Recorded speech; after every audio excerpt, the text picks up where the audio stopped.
Hello, and welcome back to English Unlocked. I'm your host, Sarah, and today I'm joined by life coach David Chen. David, it's great to have you.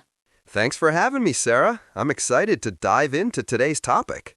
We're tackling a big one today. What should come first, career or marriage?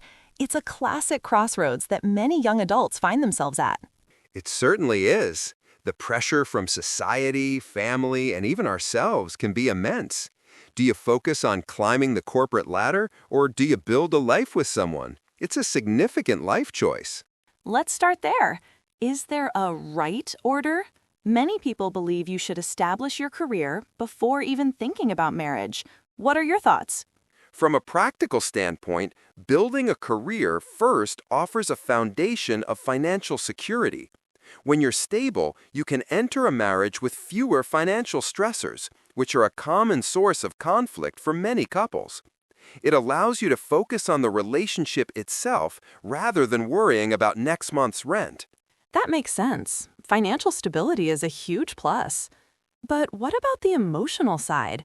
Some might argue that waiting too long could mean missing out on growing with a partner during those formative years.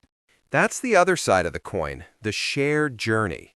Marrying younger means you and your partner can build your futures together, motivating and supporting each other's ambitions from the ground up. You learn to navigate challenges as a team. However, it can also mean navigating financial hardships together, which requires a lot of resilience and maturity. Does the nature of one's career play a significant role? For instance, is the decision different for an entrepreneur versus, say, a teacher? Absolutely. An entrepreneur's path is often unpredictable, with long hours and high risk. Having a supportive partner from the beginning can be an incredible asset. On the other hand, someone in a more stable profession might find it easier to plan for marriage alongside their career growth. The key is understanding the demands of your chosen path and how a partnership fits into that picture. Do you find that this decision is weighted differently for men and women even today? Historically, yes, and those echoes persist. There's often still a societal expectation for men to be the primary providers, so they feel the pressure to be professionally established. For women, while things have changed drastically, the biological clock can be a source of pressure, sometimes pushing them to consider marriage and family even when their careers are taking off. Thankfully, those traditional views are evolving. We see more dual-income couples who share responsibilities. But that brings up another challenge, balance, and the mental load, which often falls disproportionately on women. If both partners are highly career-driven, how do they make it work? Communication is everything, but it has to be proactive, not reactive. Ambitious couples need to have honest, ongoing conversations about their priorities, both individual and shared. It's not about sacrificing dreams, but about aligning them. It requires a partnership where both individuals feel seen, heard, and equally supported in their ambitions. This means consciously dividing not just chores, but the mental work of running a household too. So it's less about a rigid timeline and more about finding a partner who shares your vision for the future? Precisely. The when is less important than the who. A supportive partner can be your biggest asset, whether you're 25 and just starting out or 35 and well into your career.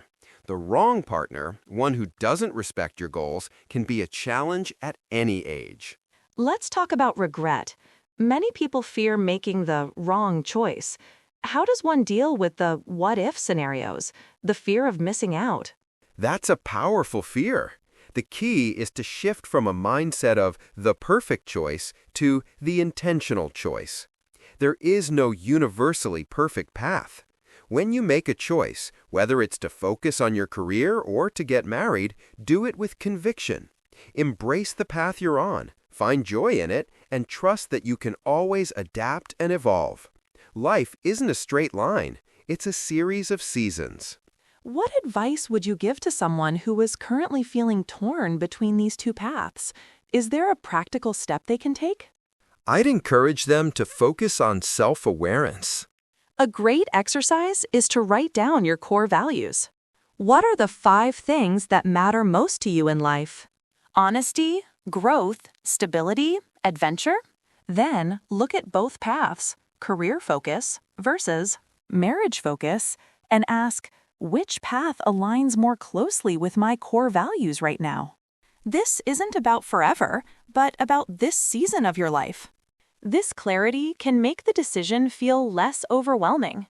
So, success isn't necessarily a high-powered job or a perfect marriage, but a life that feels authentic to you and your values. Exactly. For some, that means focusing on their career in their 20s and 30s. For others, it means building a family early on. And for many, it's a continuous balancing act. There's no single formula for a happy life. It seems the modern answer is that the path is flexible.